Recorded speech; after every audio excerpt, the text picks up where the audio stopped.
Álljunk fel és imádkozzunk.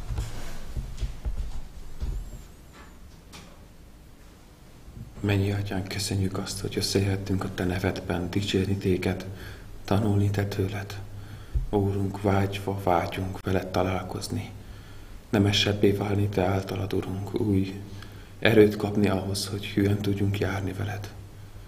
Kérünk, Urunk, hogy gyere és találkozz velünk, gyere és szólj hozzánk, Urunk. Fedj meg, hogyha arra van szükségünk, Urunk, és emelj föl, ha megint csak arra van szükségünk. De hagyd ne menjünk el anélkül, Urunk, hogy veled találkoztunk. Az Úr Jézus nevébe kérünk. Amen. Amen. Foglaljunk helyet. A 105-ös énekkel dicsérjük Istenünket. 105-ös énekkel.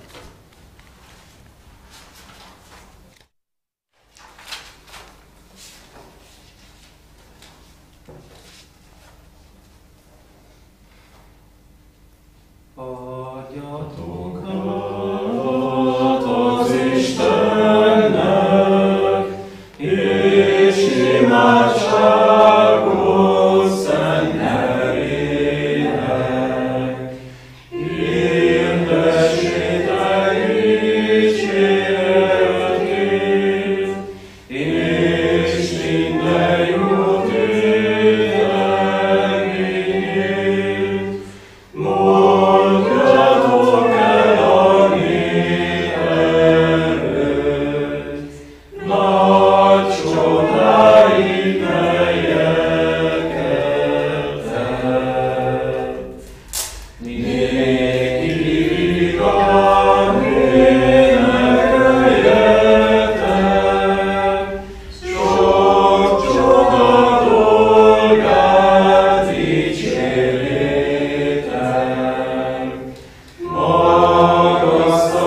Magasztaljátok szent nevét, ki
A 62. Zsoltárral folytatjuk Isten dicséretét.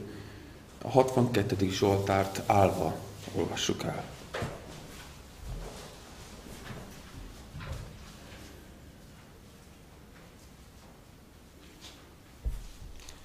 Csak Istenben nyugszik meg lelkem, tőle jön szabadulásom. Csak ő az én kősziklám és szabadítóm, ő az én oltalmam, azért nem rendülök meg teljesen.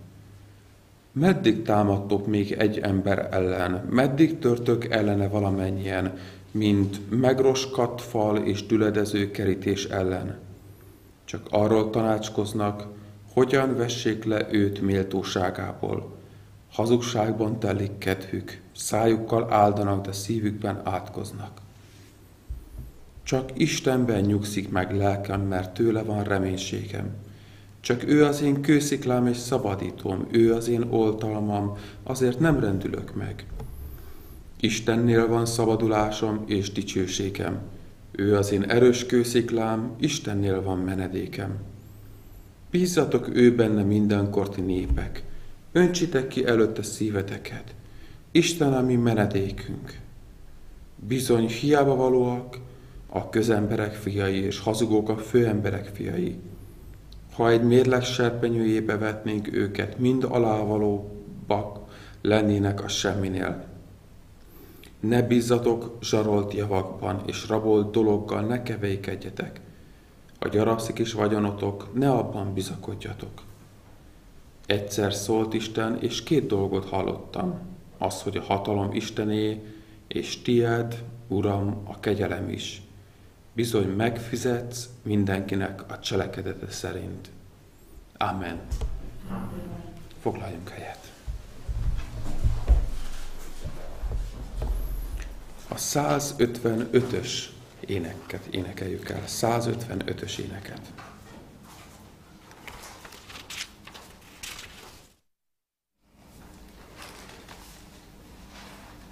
Az Úr csodásan működik, de útja rejtve van, engem takarja rám nyomát, szelek szárnyát.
Igehirdetés alapjául szolgáló igénk az Ézsaiás könyve 38. fejezete lesz. Ézsaiás könyve 38. fejezete.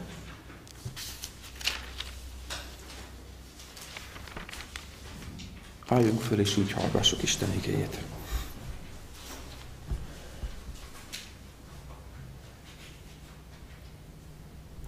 Azokban a napokban halálos betegségbe esett Ezékiás, és eljött hozzá Ézsaiás, Ámóc fia, a próféta, és azt mondta neki, azt mondja az Úr, rendezd el házad ügyeit, mert meghalsz, nem gyógyulsz meg.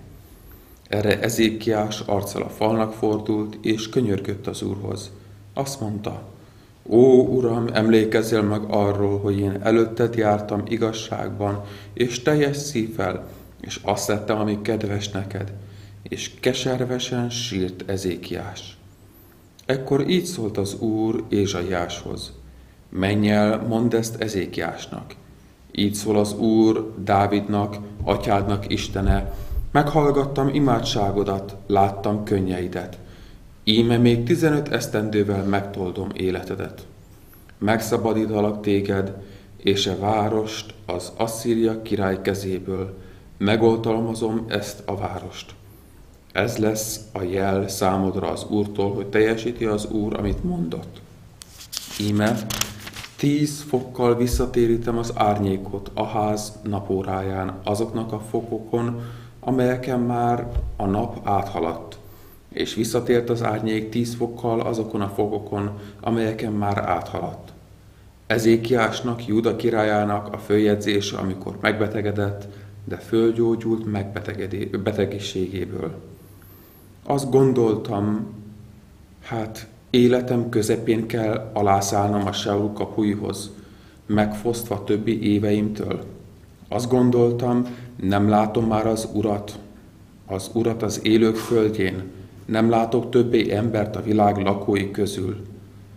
Porsátramat lebontják, és elveszik tőlem, mint a pásztor sátrát. Felgöngyölöm életemet, mint a takács, hiszen levágott a fonalról engem. Reggeltől estig végzel velem. Reggelig nyugton vártam, de úgy összetörte minden csontomat, mint az oroszlán. Reggeltől estig végez velem. Csipogtam, mint a fecske, meg a daru. Nyögtem, mint a galamb. Szemem a magasba merett.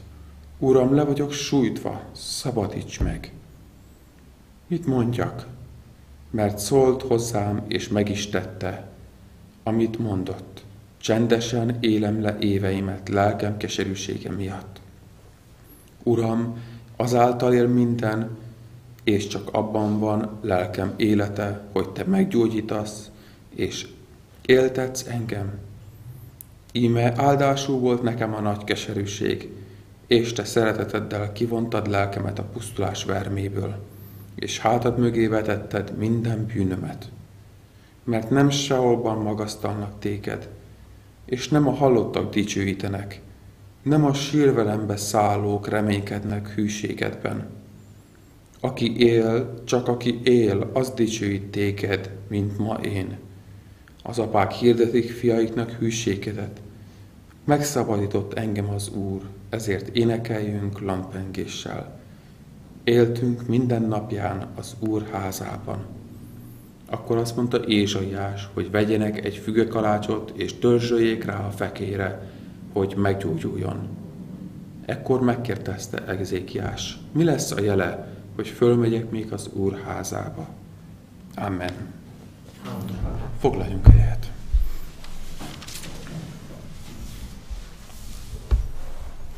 Szeretettel köszöntjük a gyülekezetet a ma délutáni istentiszteleten. Ma délután Keenan fogja nekünk hirdetni az igét, és én fogok fordítani. És jövő héten a megszokott időpontokban lesznek istentiszteleteink. Hétfőn imaóránk lesz este 6:30, szerdán ugyanúgy 5:30 bibliaóránk, és vasárnap reggel 10 órától reggeli istentisztelet, és délután 5:30 pedig a délutáni istentisztelet. Most adakozással dicsérjük Istenünket.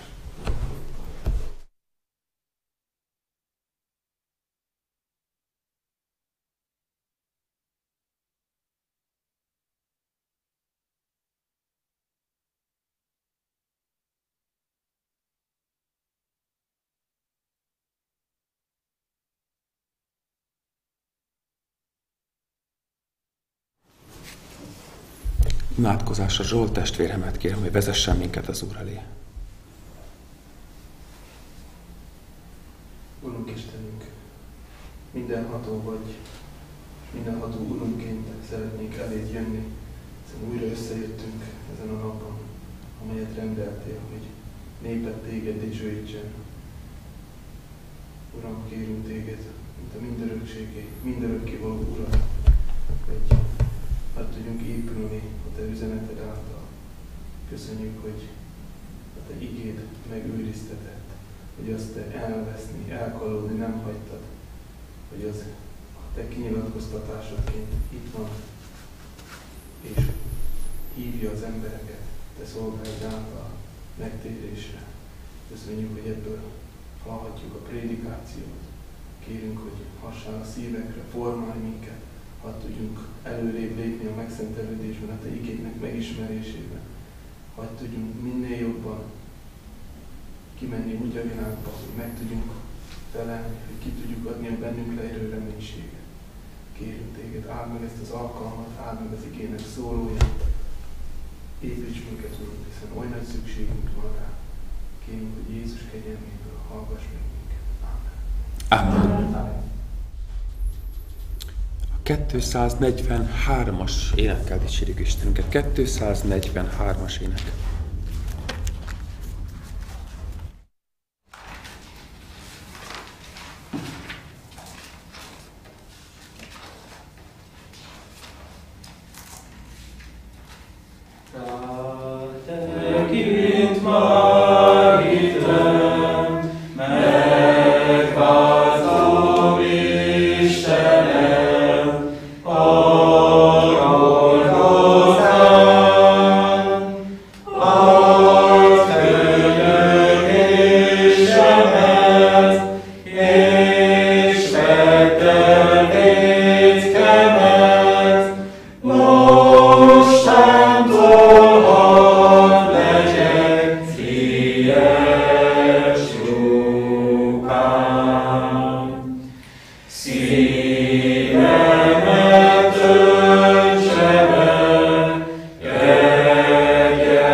Jó Isten kívánok, áldjon meg benneteket szólzó, és nagyon örülök lenni itt veletek megint, és köszönöm János, aki fog segíteni nekem a lefordítással. Well, I'd like for me to turn to that passage we read together in the book of Isaiah and chapter 38. Szeretném, hogy visszalapozzunk Ézsaiás könyve 38. fejezetéhez, ahhoz a fejezethez, amit már előtt elolvastunk. And I'd like to speak to you today about the big trial that's occurred in the life of Hezekiah. Szeretnék arról a nagy próbáról beszélni, ami Ézsaiás életében itt, amiről itt olvasunk. When he was told that his life in this world was about to come to an end. Amikor azt mondták neki, hogy az ő élete végéhez érkezett el. Well, we all have problems in this world. Mindannyian vannak problémáink ebben az életben. And although they seem quite big at the time, most of the problems which we have are not really that serious. De hogyha megnézzük a problémáinkat, akkor sokszor nem ilyen súlyosak. It's a nuisance, for instance, when the car breaks down. Például, hogyha a mi autónk lerobban, Or if the washing machine doesn't work. vagy ha a mosógépünk romlik el, But these things can be repaired. de mindezek megjavíthatóak. We may be disappointed if we fail our exam or we don't get the right grades that we wanted. Lehet, hogy elbátortalanodunk, hogyha nem sikerül egy vizsga, vagy nem olyan jegyet kapunk, melyet szeretnénk. But it's not so important because our exams can be retaken. De ez sem olyan nagyon kritikus, mert a vizsgát újra le lehet tenni. We may have problems with our homes, problems with our jobs, problems with our relationships. Lehet, hogy otthonunkban van problémánk, lehet, hogy a munkahelyen, de az is lehet, hogy kapcsolatainkban. But our circumstances in these areas can always improve. De ezek a körülmények mindig javulhatnak. It's much more serious if we have a problem with our health. Sokkal komolyabb probléma, hogyha az egészségünkkel van a gond. Most of the time when we're sick, we may go along to the doctors and hope that we'll get some medicine which will make us better. És ha ez történik, akkor orvoshoz megyünk, és reméljük, hogy olyan orvosságot kapunk, olyan orvosságot ír fel, melytől jobban leszünk. And most of the time it takes away any pain and discomfort we feel. És legtöbbször ez az orvosság el is veszi a fájdalmat, vagy azt a rossz érzést, amit érzünk. And most of the illnesses we get only last for a very short period of time and then they're gone. És legtöbb betegség, amelyet elkapunk, rövid ideig tart, és aztán elmúlik. And most of us enjoy good health the vast majority of the time. És legtöbben jó egészségnek örvendezünk életünk nagy részében. Then people may have problems with their finances and find it very difficult to pay all their bills. Vannak olyanok, akik pénzügyi problémáik vannak, és nagyon nehezen fizetik a kiadásokat. But once again, these problems can be overcome. De ezek a problémák is megoldhatóak. People may be able to find a better paid job. Talán az illető talál egy jobban fizető munkát. People may be able to reduce their expenditure and not spend so much money on things they don't need. Vagy talán jobban be tudja osztani az illető a pénzét, és nem költ olyan dolgokra, amelyekre nem szükséges. Now, most people in the world today don't really believe in everlasting life and peace with God and going to heaven. Legtöbb ember manapság nem hisz örökkévaló életben, és nem hisz abban, hogy lehetséges a mennybe jutni és békességet lelni ott. So the most precious thing that they have in their life is their own life themselves. Tehát ami a legkedvesebb számukra, az a saját életük. And every day people around the world are told by doctors that they have a serious illness. És naponta az orvosoknak szembesítenie kell a páciensüket, hogy komoly betegségük van. An illness which cannot be cured. Egy olyan betegségük, melyet nem lehet meggyógyítani. And they're told by the doctors that they've only got a very short time to live. És az orvos azt mondja, hogy nagyon rövid ideje van már csak hátra. You can imagine how terrible it must be for a person to receive such devastating news. El tudjuk képzelni, hogy milyen szörnyű lehet ilyen hírt kapni. Especially if a person's quite young. Különösen, hogyha az illető fiatal. And they've got so many things that they want to do in their life. És még olyan sok mindenre vágytak ebben az életben. And so many places that they would like to go. Olyan sok helyet még meg akartak látogatni. All other problems which we have will be very, very small when we compare it with being told that we're going to die. Minden más problémánk az elenyésző ahhoz képest, mint hogyha azzal szembesítenek bennünket, hogy hamarosan meg kell halnunk. But this was the situation that Hezekiah found himself in. De ez volt az a szituáció, amivel Ézsaiás szembesült. Now Hezekiah was one of the good kings of Judah. Ézsaiás Júdának egy jó királya volt. He was a man of God, a man of faith. Hitembere volt, Isten embere volt. He believed in God, he trusted in God, hitt Istenben és bízott Istenben. and he tried to please God during the course of his life. És Istennek tetsző életet igyekezett élni élete folyamán. But as Christians, all of us will find that every day our faith will be tested and tried. De keresztényként naponta észre fogjuk venni, hogy a hitünk muszáj, hogy próbákat álljon ki. If we are to grow spiritually and our faith is to become strong, then it needs to be exercised. Ahhoz, hogy növekedjünk hitben, és erősödjön a mi hitünk, ahhoz próbákat kell kiállni. Just as our muscles become very weak if we don't exercise them, Ugyanúgy, mint ahogy az izmaink is elgyengülnek, elsorvadnak, hogyha nem használjuk őket, without various trials, our faith would also grow very weak. és próbák nélkül a mi hitünk is nagyon gyengévé válna. No, nobody wants their faith to be tested. Senki nem szereti azt, amikor a hite próbát kell, hogy kiálljon. But if all we received in this life was one blessing after another, our hearts would soon grow cold towards God. De hogyha mi életünk áldásról áldásra haladna, akkor a mi szívünk nagyon hamar kihűlne az Úr iránt. We grow more, we pray more, we seek God more when we have a big trial in our lives. Amikor nagy próbán kell keresztül mennünk, akkor többet imádkozunk, akkor többet olvassuk az Úr igéjét, akkor szellemiebbek vagyunk. Well, in the previous chapter in Isaiah, Hezekiah also was faced with a big problem.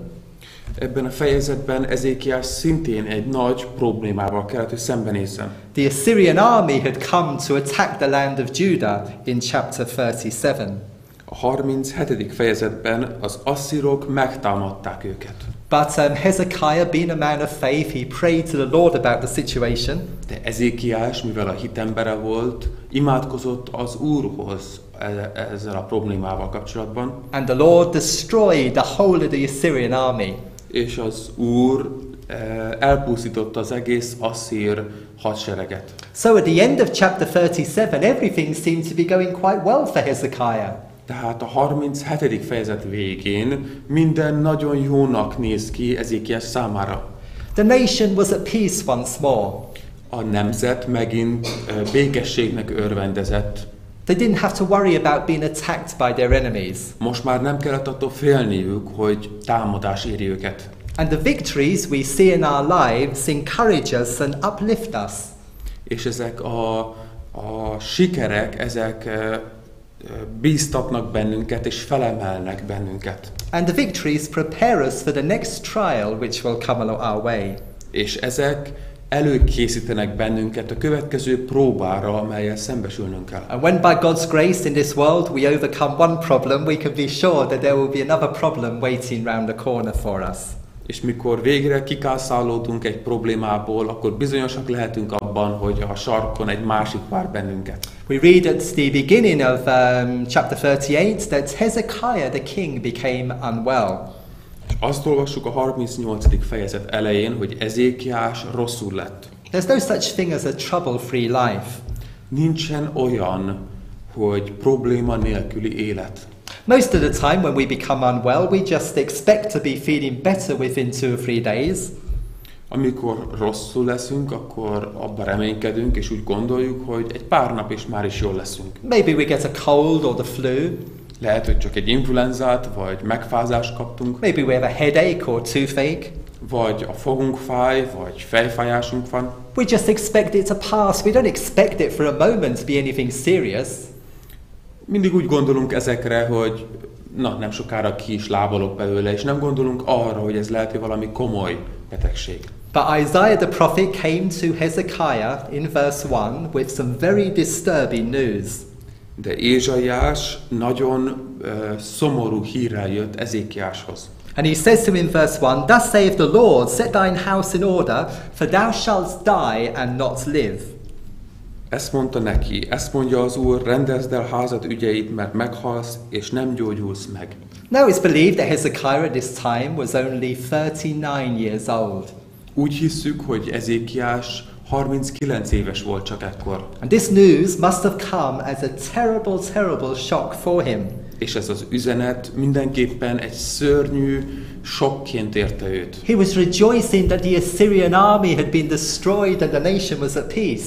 Előbb még örült és örvendezett annak, hogy az Asszíria hadsereg az le lett rombolva, és most békességnek örvendhetnek. And now he was faced with an even more serious problem, that his life in this world was about to come to an end. És most még súlyosabb problémával kell szembesülni, az ő saját élete közeleg a végéhez. To be told by your doctor that you've only got a short time to live makes all the other problems we have in this world seem so small. Mikor egy orvos azt mondja nekünk, hogy rövid a már a hátralevő időnk, akkor minden más probléma hirtelen összesugorodik. Now, Isaiah told Hezekiah to sort out his affairs, to set his house in order, in verse 1.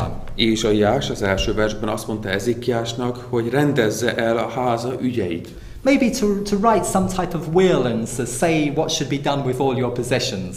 Talán annyit, hogy írjál egy végrendeletet, és rendelkezzél arról, hogy mi legyen a te tulajdonaiddal.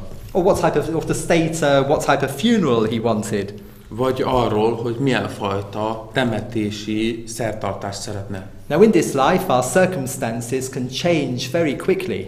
Ebben az életben a körülményeink nagyon hirtelen megváltozhatnak. Just one letter or one telephone call. Egy levél vagy egy telefonhívás. Just one visit to the doctor to get the results of some tests that we've had.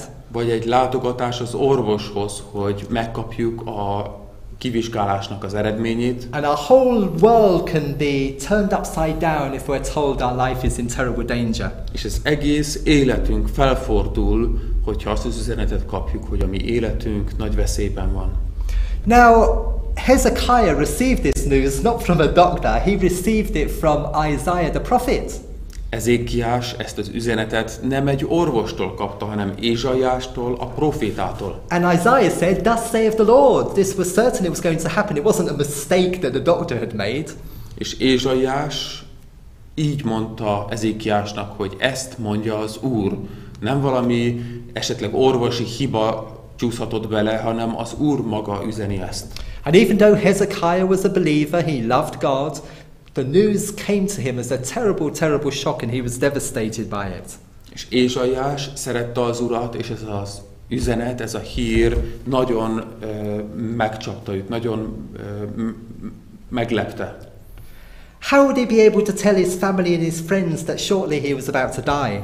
Hogy mondja el az ő családjának, barátainak, hogy hamarosan meg kell halnia? And how hard it would be for him to have to sort out all of his possessions, knowing that soon he would be leaving everything behind. És milyen rossz lehetett arra gondolni, hogy most el kell rendezni a háza ügyeit, a vagyonát, és hamarosan mindent hátrahagy. Well, life in this world is very brief and it's very uncertain. Ez az élet, ez nagyon rövid, amit itt élünk, és nagyon bizonytalan. It's very foolish for a person to set all their heart upon worldly and material things. Nagyon nagy butaság a szívünket a földi, a materialista dolgokra odakötni, odaszánni. Because all these things are going to be left behind one day. Mert mindezt hátra fogjuk hagyni egyszer. There's a verse in Proverbs that says, "Boast not thyself about tomorrow, for thou knowest not what a day might bring forth." A példabeszédek könyvéből olvassuk, hogy ne dicsekedjél a holnapi nappal, mert nem tudod, mit hoz a nap tereád. Nobody knows what will happen tomorrow or the day after tomorrow. Senki nem tudja azt, hogy mit fog hozni a holnap vagy a holnap után. Something can happen during the course of a day. Bármi történhet a nap folyamán. We may hear some news about somebody we love. Talán halljuk annak valakiről a hírt, akit mi nagyon szeretünk. We may hear some news about our own health and our lives will never be the same again. Vagy talán a saját egészségünkről kell hírt fogadnunk, és soha nem lesz már ugyanolyan az életünk. The Bible says that we are just strangers and pilgrims passing through this world. Az ige azt mondja, hogy mi idegenek vagyunk, és csak átvonulunk ezen az életen. We're not going to be here forever. Nem fogunk itt lenni örökké. Heaven is our home, and that's where our hearts should be with the Lord. A menny, a mi otthonunk, és ezért ott is kell, hogy legyen a mi szívünk az Úrnál. We've all met people who suffer with heart disease or they suffer from cancer. Mindannyian találkoztunk olyan emberekkel, akik szívbeli problémákkal vagy rákos betegek voltak. We all know people who've suffered with terminal illnesses that can't be cured. És mindannyian ismertünk már olyan személyeket, akik olyan betegséget viseltek, melyet nem tudtak már meggyógyítani az And orvosok. one day our time will come. És a mi időnk is el fog érkezni. Maybe it will be us in the doctor's surgery hearing the grim news that they can't cure us from our illness. Talán az orvosnál fogjuk kapni ezt a hírt, hogy ezt már nem tudjuk meggyógyítani. And that's why as Christians we rejoice that we're trusting in our dear Lord and Saviour Jesus Christ. És ezért örvendezünk annak, hogy mi a kedves Urunkban, az Úr Jézus Krisztusban bízunk. Because when we die, that's not the end of our existence, that's our call home to glory, to be in paradise with God forever. Mert így, mikor meghalunk, akkor nincsen mindennek vége, hanem a dicsőségbe megyünk át az Urunkhoz, hogy az ő dicsőségét élvezzük örökké. And in heaven there's no sickness, no sorrow, no pain and no death. És a mennyországban nincsen betegség, nincsen szomorúság, nincsen halál. And we have this peace and assurance and hope within our hearts. És ezért békesség és bizonyosság van a mi szívünkben. And death for us is just the entrance into that wonderful place that God has prepared for us in glory. És a halál az csak egy átlépés abba a csodálatos dicsőségbe, melyet készített nekünk az Úr. Now, Hezekiah was a believer too, but that doesn't mean that it's going to be easy for a Christian to be suffering from a terrible disease. Ezékiás igaz hívő volt, de az nem azt jelenti, hogy egy hívő számára olyan könnyű egy halálos betegségnek a hírét venni. But then Hezekiah did what all of us should do when a crisis comes along. És Ezékiás azt tette, amelyet mindannyiunknak tenni kell, mikor egy ilyen krízishez érkezünk a életünkben. And Hezekiah turned to the Lord in prayer. Ezékiás az Úrhoz fordult imában. We're told in verse 2 that he turned his face to the wall and prayed. A második versben azt olvasok, hogy Ezékiás arccal a falnak fordult, és könyörgött az Úrhoz. He looked away from everybody else. Mindenki mástól elfordult. This was a very emotional time for King Hezekiah. Ez egy nagyon indulattal teli időszak volt Ezékiás számára. He didn't want to see the people round about him when he broke down in tears. Nem szerette volna, hogy az emberek körülötte lássák azt, mikor összetört sírásban. Well, to pray is the best thing we can do in any situation. Imádkozni, ez az, amit tehetünk, és ez a legjobb dolog, amit tehetünk bármilyen szituációban. Sometimes I hear people say, well, I can't find any solution to my problem. Néha azt hallom az emberektől, hogy azt mondják, hogy nem találok megoldást a problémámra. I've tried everything, but nothing seems to work. Mindent megpróbáltam, és semmi nem látszik működni. And they say, well, I can pray about it, I suppose. És aztán azt mondja az illető, hogy hát, akár imádkozhatok is, gondolom. But prayer isn't just something we do when everything else has failed. De az ima az nem valami olyas valami, ami, hogyha minden már nem sikerült, akkor a végén ahhoz fordulunk. Prayer is the first thing we should do and the best thing we can do in any situation. Az ima az első és a legjobb dolog minden szituációban, amit tehetünk. And Hezekiah prays in verse 3 saying, remember now, O Lord, I beseech thee, how I have walked before thee in truth with a perfect heart and done that which is good in thy sight. And Hezekiah wept sore. És a harmadik versben azt olvassuk, hogy így imádkozott. Ó, Uram, emlékezzel meg arról, hogy én előtted jártam igazságban és teljes szívvel, és azt tettem, ami kedves neked. És keservesen sírt Ezékiás. Hezekiah had sought to be faithful to the Lord in the past. Ezékiás igyekezett hűnek lenni az Úrhoz a múltban. He loved God, he loved God's word, and he had sought to be obedient to God's word. Szerette az Úr igéjét, és igyekezett engedelmes lenni az Úr igéjéhez. We read about many bad kings in the Bible. Olvasunk sok rossz királyról a Bibliában. But Hezekiah was one of the few good kings. De Ezékiás a jó királyok közül volt az egyik. He told the people to turn away from their sins and to turn to the Lord. Azt hirdette az embereknek, hogy forduljanak el a gonosztól, és forduljanak az Úrhoz. And here was the king completely broken-hearted with the news that soon he was going to die. És ez a király teljesen összetört most az ő szívében, mert azt a hírt kapta, hogy meg fog halni. He was really sorry about it. Nagyon-nagyon sajnálta. The country needed a godly king like Hezekiah. Az országnak szüksége van olyan királyra, mint Ezékiás. And we're told at the end of this verse that Hezekiah wept sore. És azt olvassuk ennek a versnek a végén, hogy Ezékiás keservesen sírt. He didn't just cry, he was shedding so many tears. Nem egyszerűen csak sírdogált, hanem mélyen, súlyosan sírt. He put lots of feeling and lots of passion into his prayer. Az ő imáját megtöltötte érzésekkel és a lelki indulatokkal. It wasn't just a cold, formal type of prayer. Ez nem egy hideg, formális ima volt. This prayer came straight from the king's heart. Ez az ima egyenesen a király szívéről jött. He prayed with lots of feeling and lots of passion. Teli szívből, teli érzéssel imádkozott. Now, even though Isaiah had said to him, "Thus saith the Lord, thou shalt die and not live," in verse 1, annak ellenére, hogy Ézsaiás azt mondta neki az első versben, hogy meg kell halnod, Hezekiah didn't say, "Well, what's the point in praying?" Ezékiás erre nem úgy reagált, hogy most már akkor minek is imádkozzak. It's already been decided what's going to happen to me. Minden már el lett döntve, hogy mi lesz velem. I can't change God's mind, I can't change God's will. Én nem változhatom meg Istennek a gondolatait, Istennek az akaratát. But Hezekiah believed in God, he believed in prayer. De Ezékiás hitt Istenben és hitt az imában. He'd seen in the previous chapter that prayer can make an enormous difference in a person's life. Az előző fejezetben is láthattuk, hogy az ima az csodálatos változást hozhat egy ember életében. They had this enormous army coming against him. Hezekiah prayed, God heard his prayer and killed all these soldiers coming against them.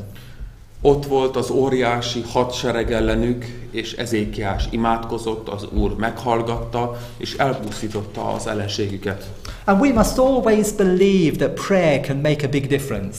Mindig kell, hogy higgyünk abban, hogy az ima változást hozhat. Never say to yourself, what's the point in praying? Nothing seems to happen, nothing seems to change.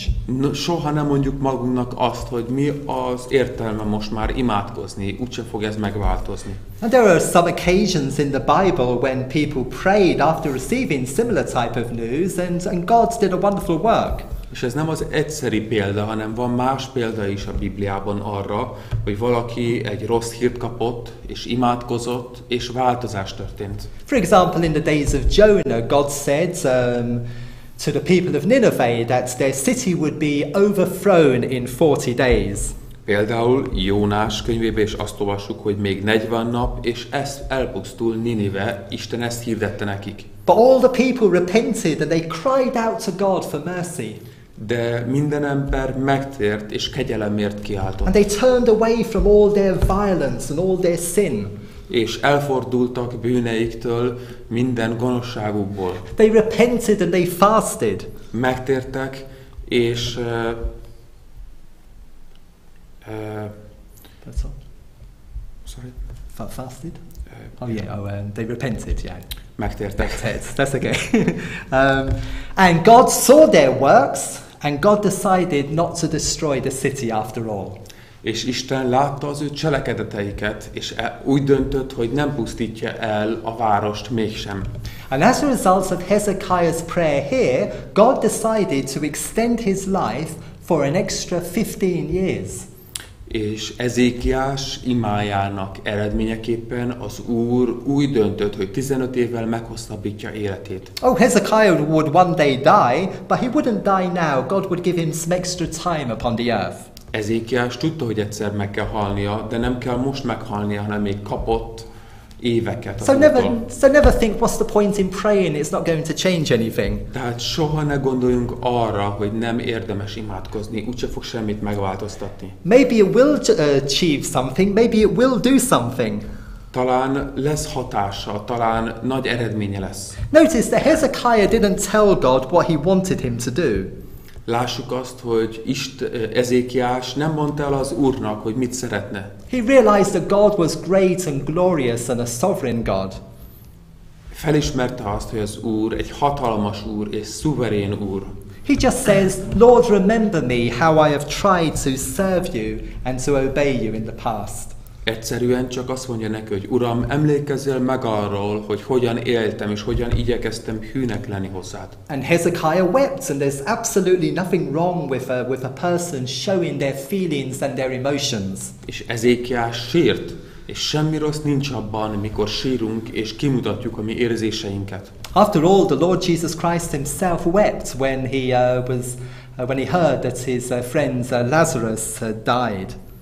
Az Úr Jézus is sírt, mikor megkapta azt a hírt, hogy az ő barátja, Lázár meghalt. There's a verse in Romans that says, "Rejoice with those that rejoice, and weep with those that weep." Azt olvassuk a római levélben, hogy örüljetek az örülőkkel, és sírjatok a sírokkal. Just because a grown man breaks down in tears, that's not a sign of weakness. Mert egy felnőtt ember sírásra fakad, ez soha nem annak a jele, hogy ez a személy gyenge. It shows that they have a very tender heart. Hanem ez azt mutatja, hogy érzékeny szívük van.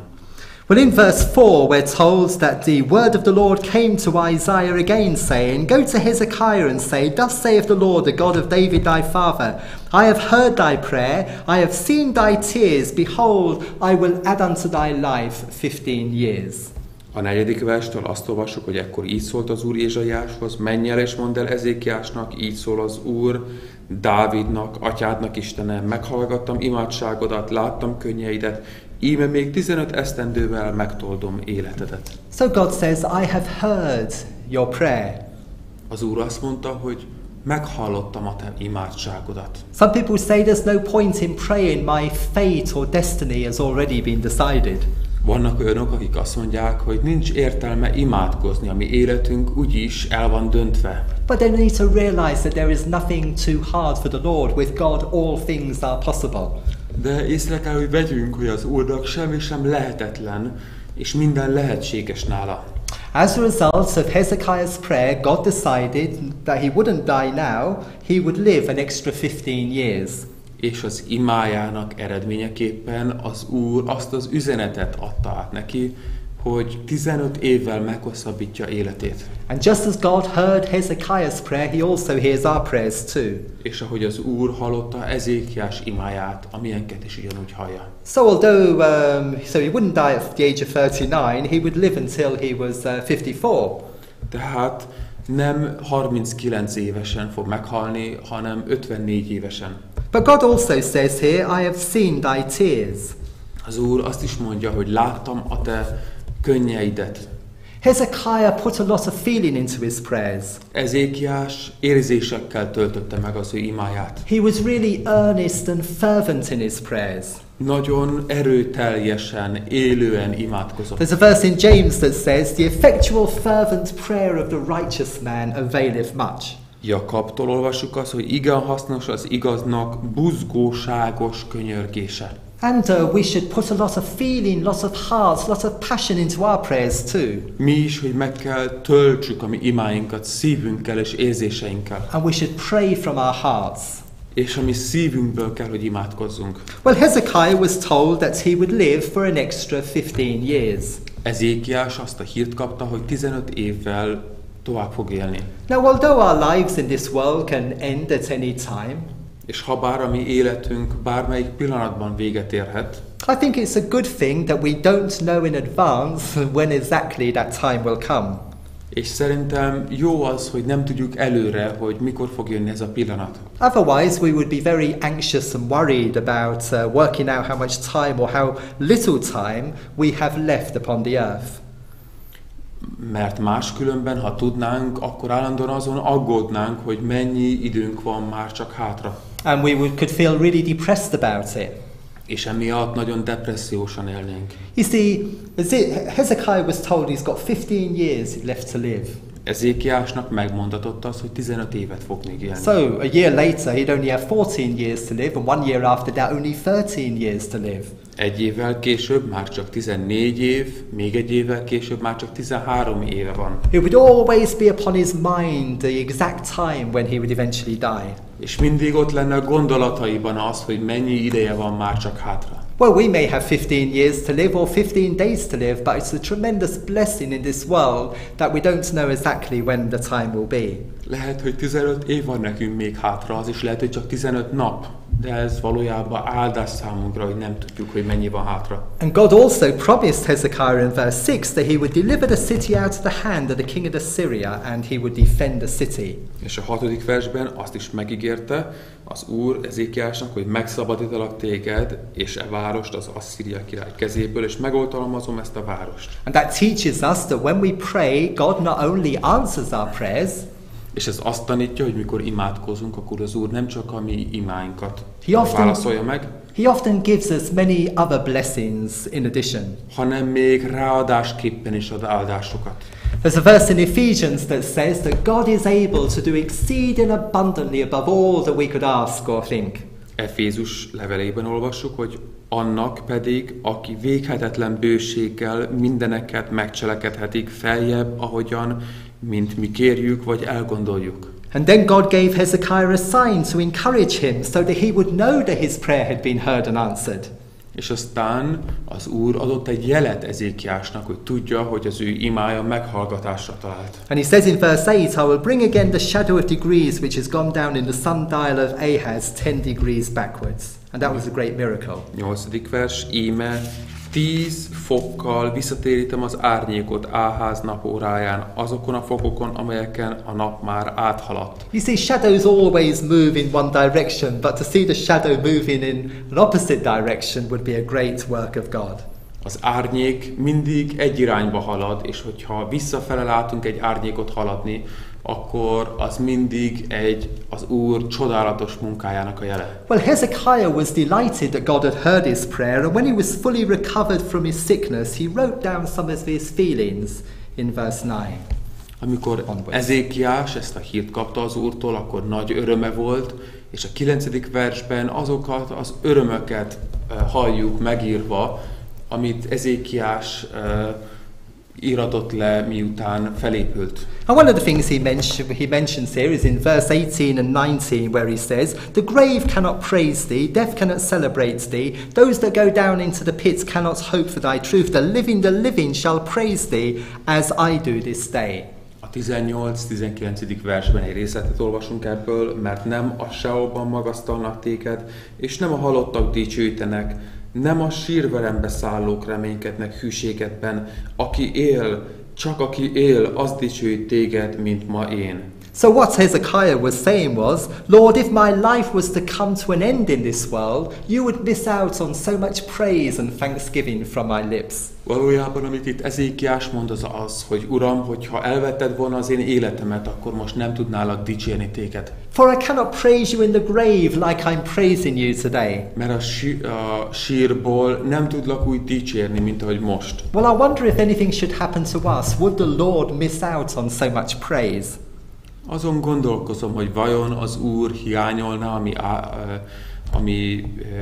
azt, hogy áldjuk őt, hogyha mi meghalunk. Do we take time every day to praise and to thank him for all of his love and grace and goodness?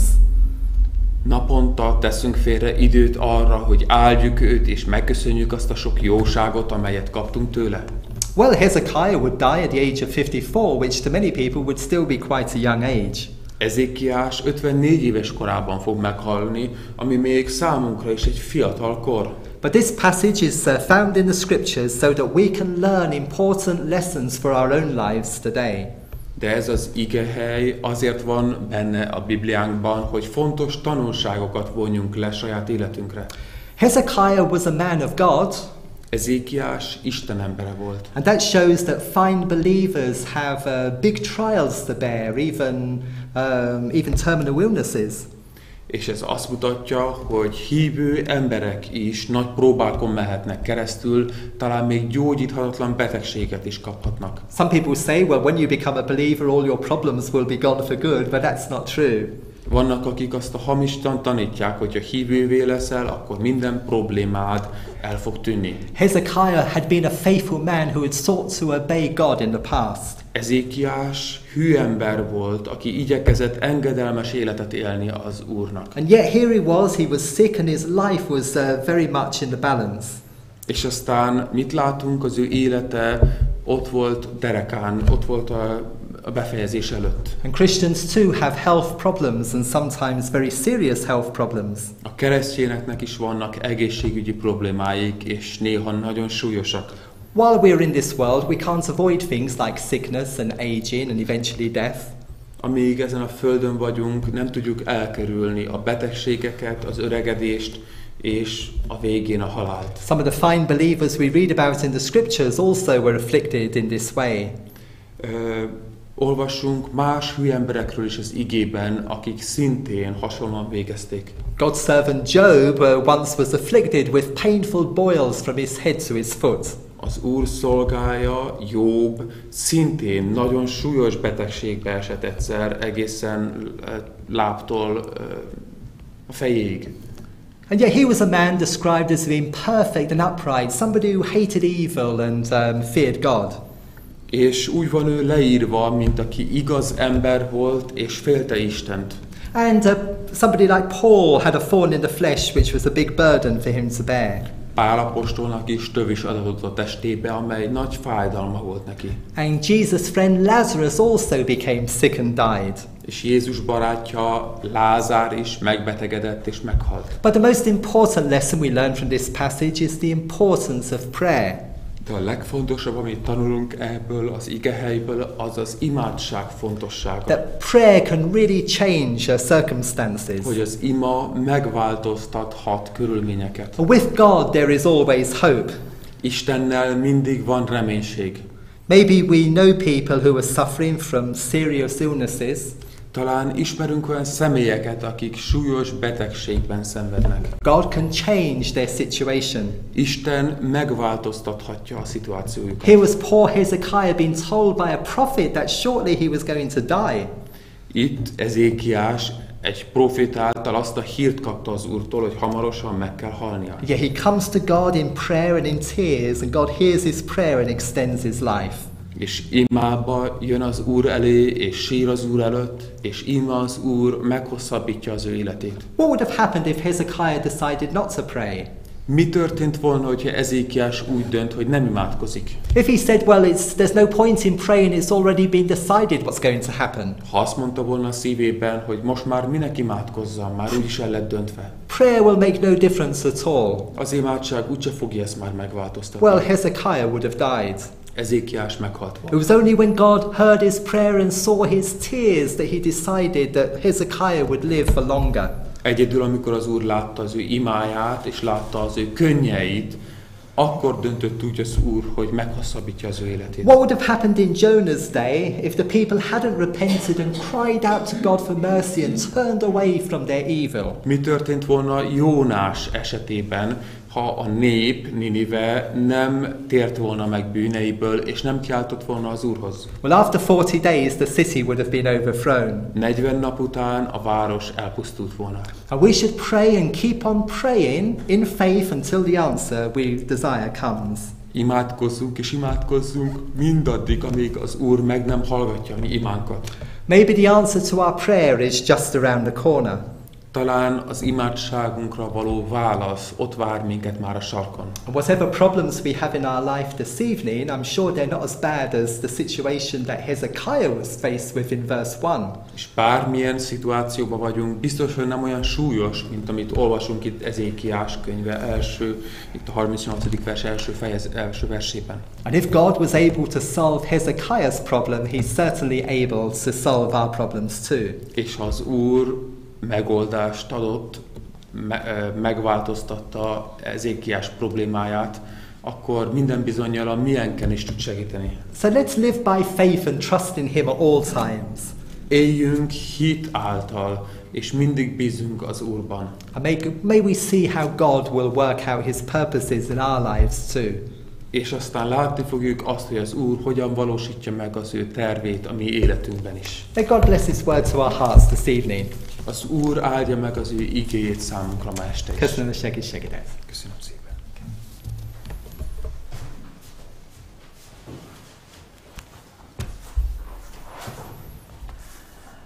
A 197-es záróénekkel dicsérjük az Urat. A 197-es énekkel.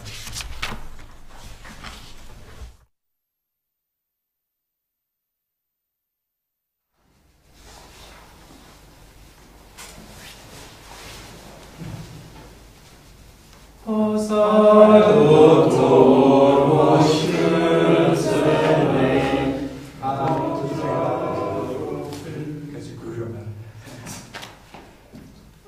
áldott orvos közelé, a drága főpap Jézus, szava szívünk üdíti fel, egyetlen üdvünk Jézus.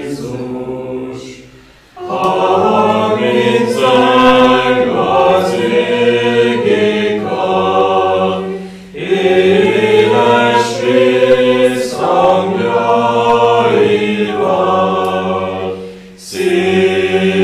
szívemben is zenged áll, Jézus, Jézus, Jézus. Ki minden vétket megbocsát, bűnünket öli Jézus. Megnyitja a menny kapuját, s vezérel minket Jézus. Ad mint zeng az égi kar, éles visszhangjaival, szívemben is zenged áll, Jézus, Jézus, Jézus. Kényszer meg bárány dics neked, dicséret néked, Jézus. Te vagy a legfőbb szeretet, csak érted éget, Jézus. Ad mint zeng az égi kar, édes visszhangjaival, szívemben is zenged áll, Jézus, Jézus, Jézus.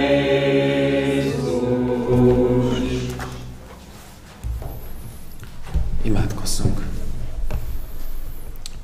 Mennyi atyánk, csodálatos vagy te, csodálatos a te igéd, annak tanítása. És Urunk, legcsodálatosabb a te személyed. Milyen könyörületes, milyen jóságos Isten vagy te. Köszönjük azt, hogy úgy tervezted a mi életünket, hogy imádkozzunk, és könyörületes vagy, és a teremtő Isten, aki teremtette a világot, az meghallgatja a pornak, ennek a elbukott embernek, Urunk, az imáját. Köszönjük azt, hogy ilyen csodálatos vagy te. Köszönjük azt, hogy így lehajoltál hozzánk. Köszönjük azt, hogy ilyen példát adtál nekünk a te igédből. Úrunk, kérünk, hogy biztos bennünket, hogy mindig te legyél első gondolatunk, mikor kihívás, mikor krízis elé érünk. És Urunk, ne csak akkor, amikor problémánk van, hanem hagyd tanuljunk meg, Urunk, időről időre mindig hozzád jönni, Urunk, és téged dicsérni. Te veled élni, Urunk. Te veled közösséget ápolni. Urunk, nem azt tanítottad nekünk, hogy az örök élet az az, hogy ismerjünk téged, az örökkévaló Istent és a te fiadat, az Úr Jézust. És hol tudunk téged igazán ismerni, mint ima által, mint azáltal, hogy kapcsolatot ápolunk te veled. Kérünk, Urunk, hogy áld meg így bennünket, hagy tudnánk hűek lenni te hozzád, hagy tudnánk, Urunk, ehhez a hűséghez az erőt te tőled kapni. Az Úr Jézus nevébe kérünk. Amen. Amen.